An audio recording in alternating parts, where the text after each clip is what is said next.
Hi friends, നമസ്കാരം കേട്ടോ. ഞാൻ ജോയി വെറുതുകാരൻ. ഞങ്ങളുടെ മുപ്പിളിയത്തെ മടപ്പള്ളിക്കാവ് അമ്പലത്തിലെ ഷഷ്ടിയോടനുബന്ധിച്ചിട്ട് ഞാൻ മടപ്പള്ളിക്കാവ് അമ്പലത്തിൽ ഒരു വീഡിയോ ഷൂട്ട് ചെയ്യാൻ ചെന്നപ്പോൾ ചാക്യാർക്ക് എന്തോ ഒരു പന്തികേട് മനസ്സിലായി. ചാക്യാർ എന്നെ മുന്നോട്ട് വിളിച്ചു കേട്ടോ. ചെന്നിട്ട് വേണ്ട അങ്ങനെ അടുത്തേക്ക് വന്നിട്ടാവാം. കൃഷ്ണ, സന്തോഷായി. എന്തായാലും ഒരു കാര്യം ഉണ്ടാ, യാത്രയൊക്കെ കഴിഞ്ഞു വന്നതാണല്ലോ. ഇപ്പോഴത്തെ യാത്രയുടെ കാര്യം പറയാണ്ടിരിക്കുക, കാര്യാലോചനയൊക്കെ നടത്തല്. ഇന്ന് സുഖമായിട്ട് വിശ്രമിക്കുക. പിന്നെ കൃഷ്ണ, ഒരു കാര്യമുണ്ട്. ഇവിടെ ഇപ്പൊ എങ്ങനെയാ, അങ്ങനെ സംശയിക്കേണ്ട കാര്യമൊന്നുമില്ല. എനിക്ക് എങ്ങനെയാണോ ഇവിടെ, അതുപോലെ തന്നെയാണ് കൃഷ്ണനും. സുഖമായിട്ട് ഇന്ന് എന്റെ ഒപ്പം തന്നെ ആവാം.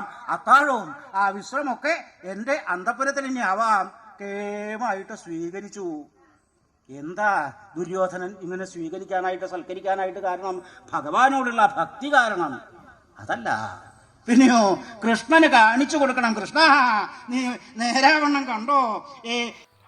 ഓക്കെ ഫ്രണ്ട്സ്, അങ്ങനെ നമ്മുടെ മുപ്പിളിയത്തെ മടപ്പള്ളിക്കാവ് അമ്പലത്തിന് 5 സെറ്റാണ് ഉള്ളത്. അതിലെ 3 സെറ്റിന് ആനപ്പൂരം, 2 സെറ്റിന് കാവടിയാണ്.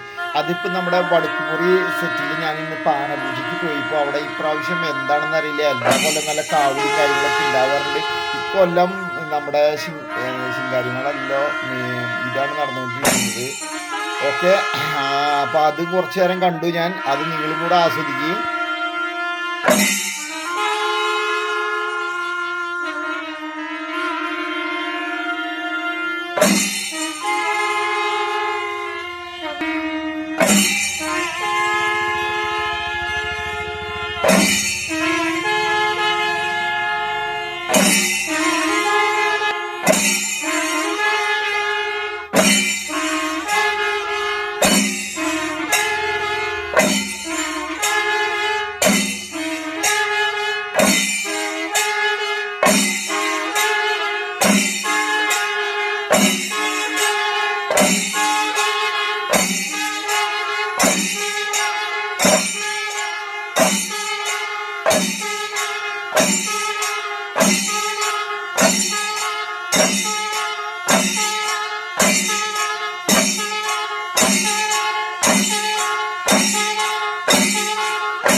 അത് കഴിഞ്ഞ് നമ്മുടെ സ്വന്തം സെറ്റായ തെക്കുമുറിക്ക് വന്നു. തെക്കുമുറിയിലും ഈ കൊല്ലം എല്ലാ കൊല്ലത്തെക്കാളും കാവടിയും ആൾക്കാരൊക്കെ കുറവാണ്. അതിൻ്റെ കാരണം എനിക്കറിയില്ല.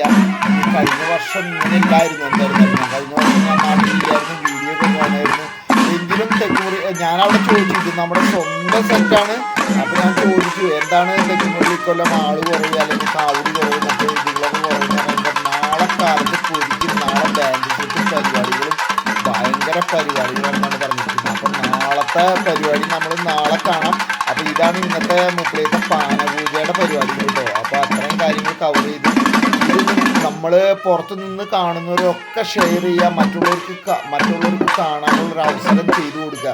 നമ്മുടെ നാട്ടിൽ നിന്ന് അല്ലാതെ കാണുന്നവരൊക്കെ ഇതിനൊരു കമൻറ്റ് ചെയ്യുക കേട്ടോ. നമ്മുടെ ഒരു പുറത്ത് നിൽക്കുന്നവർക്ക് നമ്മുടെ നാട് വിട്ട് പുറത്ത് നിൽക്കുന്നവർക്കാണ് ഈ വീഡിയോ കാണുമ്പോഴൊക്കെ ഇതിൻ്റെ ഒരു സന്തോഷം ഫീൽ ചെയ്യുക. അതിന് ഞാൻ ഒത്തിരി വർഷം അനുഭവിച്ചൊരു വ്യക്തിയാണ്. അതായത് ഓരോ പുല്ല് പോലും നമ്മുടെ നാട്ടിൽ ചെടി പോലും അറിയാം, അത് നമ്മുടെ ഇന്ന കോർണറിലെ ഇന്ന ചെടിയാണ്. അതൊരു സന്തോഷം തന്നെയാണ്. അതുകൊണ്ട് നമ്മുടെ നാട് വിട്ട് പുറത്തു നിന്ന് കാണുന്നവരൊക്കെ നമ്മുടെ വീഡിയോ മറ്റുള്ള ഫ്രണ്ട്സിന് ഷെയർ ചെയ്ത് കൊടുക്കുക, അതുപോലെ തന്നെ കമൻറ്റ് ചെയ്യാം. ഓക്കെ, അപ്പം നാളത്തെ വമ്പം വീഡിയോ ആയിട്ട് ഞാൻ ഉണ്ടായിരിക്കുന്നത്.